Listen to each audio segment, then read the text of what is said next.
We're talking about the China-Philippine dispute on territory. First question, do you think going to ITLOS is the best way for the Philippines? Okay, let's talk about moving forward. Is this the best recourse? I think that's the best recourse because that is where we have it's a level playing field. Okay. It's multinational. Of course, China it didn't follows the participate. rule of law, which Okay. is our mantra. We use the rule of law as against the rule of might, which is what China is doing. We have UNCLOS backing us up. It's very clear, 200 nautical miles, exclusive economic zone. Ito mga pinaglalabanan But ng what is the islands ito, success nasa loob ng rate? ating teritoryo. What is the success rate of there issues was being a- brought to There ITLOS was a and recent, UNCLOS? Yeah. there was a recent Costa Rica won. No, Peru won Okay. against a bigger country. Okay. And did the bigger country follow? Yeah, of course, they Okay. respected it. All right, Rafi. I agree. Okay, that's the best. That's the best. That's Of the course, best. China But should is we- saying that they will not respect it, but the moment they do that, that's why Then I you think have they're the very world. afraid. Okay. Because if they lose this, even if they use their might, they're going to look very bad in the Yeah. eyes of the world. Okay. I was interviewed yesterday by Phoenix News. Okay. And I'm supposed to be talking directly to Okay. the people of China. And I was saying that between the barrel of a gun and the rule of law, the rule of law is the peaceful path to resolve issues Yes. and disputes. Besides, both China and the Philippines are signatories to UNCLOS. Yeah.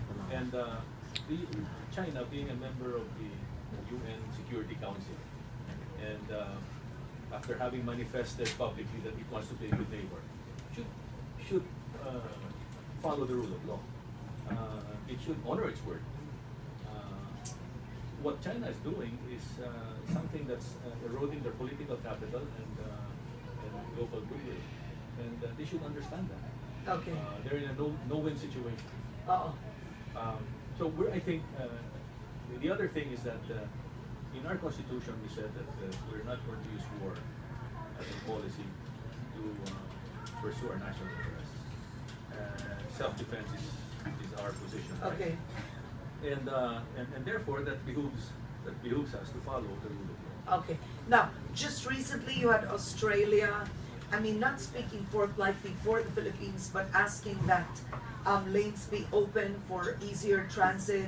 You had the U.S. more or less more verbal or vocal in terms of the Philippine position.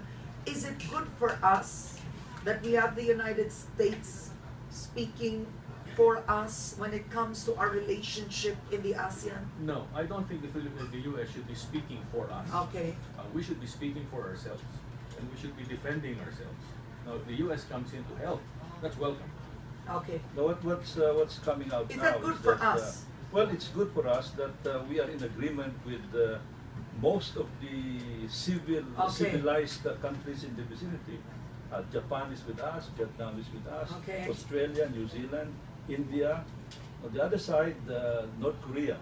So we are in good company. Okay. Kaya pagdating dito, sabi nga nung iba kasi, mga kaliwa, sabihin, pag sumama tayo sa Amerika, Estados Unidos, ganun yun eh. yung mga kalaban ng Amerika, ba yung kalaban ng Oo, Amerika, oo. kalaban. Totoo. Well, let's say China hindi man kaklaban ka, no? Pero ang kakampi ng China, North Korea. Okay lang na kalaban ng North Korea. Pero sino ang kakampi ng US? The US has an MDT also. Oo. Treaty allies nila ang Japan, which is okay.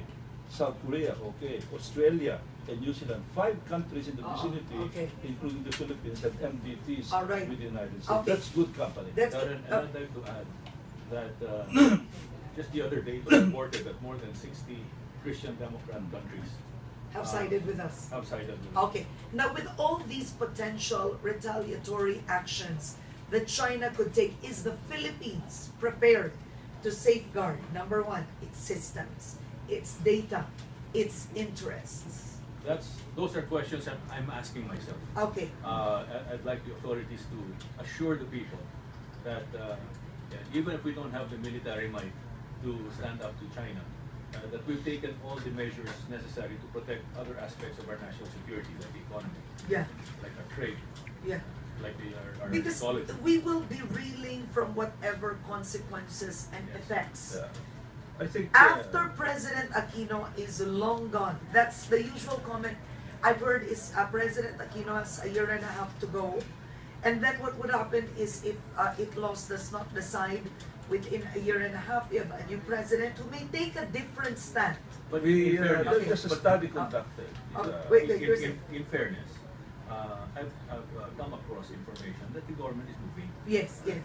But the question I'm asking is, are we cohesive? Yeah, or are we prepared for consequences